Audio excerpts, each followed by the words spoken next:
கன்னட நடிகர் சிவராஜ்குமார் அவர்கள் நடிக்கக்கூடிய பைரதி ரணங்கள் குறித்தான ட்ரெய்லரை தான் இந்த காணொளியில் காணவிருக்கின்றோம். வாருங்கள் காணொளிக்குள் செல்லலாம். அதற்கு முன்பு நடிகர் சிவராஜ்குமாரை உங்களுக்கு மிகவும் பிடிக்கும் என்றால் நம்ம சேனலை சப்ஸ்கிரைப் செய்யுங்கள், பெல் பட்டனை அழுத்துங்கள். நெல்சன் அவர்களின் படமான ஜெயிலரில் ரஜினியுடன் சேர்ந்து மிகவும் மாசான ஒரு என்ட்ரி கொடுத்திருப்பார் நம்ம சிவராஜ்குமார். இவர் நடிக்கக்கூடிய படத்தின் பெயர்தான் பைரதி ரணங்கள். இந்த திரைப்படத்தை பொறுத்தமட்டில் பொருட்செலவு மட்டுமல்லாது மிகவும் அதிகப்படியான நம்பிக்கையின் பேரில் எடுக்கப்பட்டிருக்கின்றது. மேலும் இந்த திரைப்படம் பேன் இண்டியா மூவியாக மாறுவதற்கு அதிக வாய்ப்புகள் இருக்கின்றன. அந்த அளவிற்கு மாசாகவும் படு ஸ்டைலாகவும் சிவராஜ்குமாரை இந்த திரைப்படத்தில் காட்டியிருக்கின்றார்கள். எனவே சிவராஜ்குமார் அவர்களுக்கு அனைத்து மாநிலங்களிலும், அதாவது தமிழ்நாடு, கேரளா, ஆந்திரா, கர்நாடகா மட்டுமல்லாமல் வட இந்தியாவிலும் கூட அதிகமான ரசிகர்கள் பட்டாளத்தை கொண்டுள்ளவர்தான் சிவராஜ்குமார். சரி, இந்த திரைப்படத்தில் சிவராஜ்குமார் அவர்களுடன் சேர்ந்து யார் யாரெல்லாம் நடித்திருக்கின்றார்கள் வாருங்கள் பார்க்கலாம். இந்த திரைப்படத்தை பொறுத்தமட்டில் ராஜ்குமார் அவர்களுடன் இணைந்து ருக்மணி மற்றும் பலர் நடித்திருக்கின்றார்கள் என்பது குறிப்பிடத்தக்கது. மேலும் இந்த திரைப்படத்தில் பல்வேறு விதமான சண்டை காட்சிகள் அமையப்பட்டிருப்பதும் குறிப்பிடத்தக்கது. மேலும் புரொடக்ஷன் ஹவுஸ் என்பது கீதா பிக்சர் ஆகும். Produced by Geetha Shivarajkumar. மேலும் ரிட்டன் டைரக்டடு பை நார்த்தன்.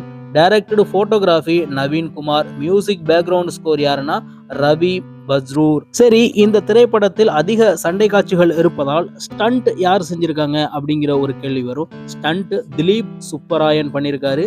அது மட்டும் இல்லாமல் டி ஜூசா அவர்களும் பண்ணியிருக்கின்றார் இணைந்து. விஎஃப்எக்ஸ் யார் செஞ்சிருக்காங்கன்னா அன்னபூர்ணா ஸ்டுடியோஸ் என்ற ஸ்டுடியோஸ் இந்த படத்திற்கான விஎஃப்எஸ்ஐ செய்திருக்கின்றார்கள். சரிங்க, இந்த திரைப்படம் எப்படி இருக்கு அப்படிங்கிறத பார்க்கலாம். இந்த திரைப்படத்தின் ட்ரெய்லரை பொறுத்தவரை சிவராஜ்குமார் அவர்கள் ஒரு மாஸ் ஹீரோவாக நடிக்கிறார் என்பதை உறுதியாக நாம் தெரிந்து கொள்ளலாம்.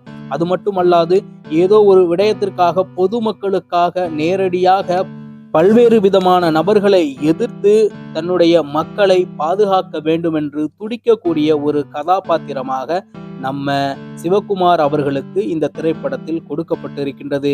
பார்க்கலாம் இந்த திரைப்படம் எந்த அளவிற்கு அவருக்கு மீண்டும் ஒரு அதிகமான ரசிகர்கள் பட்டாளத்தை உருவாக்குகிறது என்று. படத்தை பொறுத்த மட்டில் தமிழ்நாடு மட்டுமல்லாது, கர்நாடகா மட்டுமல்லாது, ஆந்திரா, தெலுங்கானா மற்றும் கேரளா, அது மட்டுமல்லாது வட இந்தியாவிலும் இந்த படம் ரிலீஸ் ஆகுவதற்கு காத்து கொண்டிருக்கின்றது. வருகின்ற நவம்பர் மாதம் 29ஆம் தேதி இந்த படத்தோட தியேட்டர் ரிலீஸ் இருக்குன்னு சொல்லிட்டு படக்குழுவினர் அறிவித்திருக்கின்றார்கள்.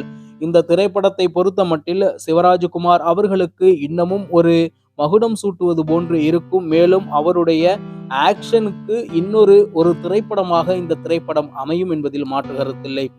இந்த திரைப்படம் முழுக்க முழுக்க ரசிகர்கள் கொண்டாடக்கூடிய திரைப்படமாக இருக்கும் என்பது அனைத்து ரசிகர்களுடைய எதிர்பார்ப்பாக இருக்கின்றது. ரஜினி அவர்களுடன் ஜெயிலர் நடித்த பிறகு தமிழ்நாட்டிலும் கூட அதிகமான ரசிகர்களை கொண்ட ஒரு நபராக சிவராஜ்குமார் வலம் வருகின்றார். பார்க்கலாம் இந்த திரைப்படம் எந்த அளவிற்கு தமிழ்நாட்டில் இன்னமும் அதிகமான ரசிகர்களை இவர்களுக்கு, அதாவது சிவராஜ்குமார் மற்றும் இந்த படக்குழுவினருக்கு ஏற்படுத்தி கொடுக்கிறது என்று. இதற்கு மேலும் திரைப்படத்தை பற்றி கூற வேண்டுமென்றால் பைரதி ரணங்கள் ரிலீஸ் ஆன பிறகு அந்த படத்தை பார்த்து நாம் திரை விமர்சனம் செய்வோம். அதுவரை இதை போன்று தொடர்ச்சியாக ட்ரெய்லர்களை நீங்கள் கண்டுகளிப்பதற்கு நம்ம சேனலை சப்ஸ்கிரைப் செய்து வைத்துக் கொள்ளுங்கள், பெல் பட்டனை அழுத்துங்கள். மீண்டும் நல்லதொரு காணொளியில் உங்களை சந்திக்கின்றேன். அதுவரை உங்களிடமிருந்து விடைபெறுவது உங்கள் தமிழா செய்திகள். நன்றி, வணக்கம்.